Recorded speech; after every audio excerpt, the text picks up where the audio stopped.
The overall goal of this procedure is to use analytical electron microscopy to quantitatively measure the concentration of biologically important elements, such as calcium, at subcellular resolution in cultured neurons.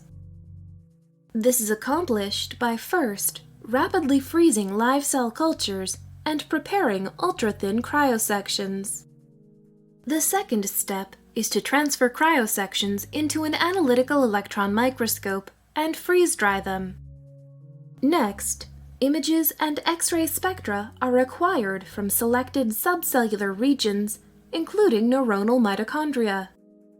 The final step is to quantitatively analyze the X-ray spectra to determine localized elemental concentrations.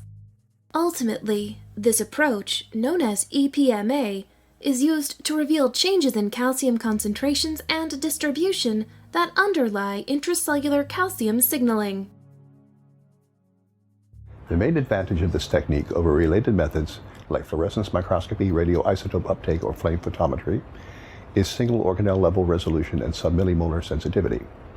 Demonstrating the procedure will be Dr. Natalia Pivovarova, a senior staff scientist in our laboratory.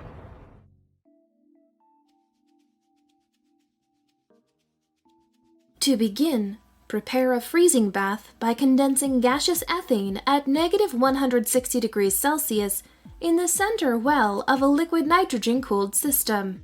Then, blot the edge of a cover slip containing adhered cells to remove all but a thin film of liquid.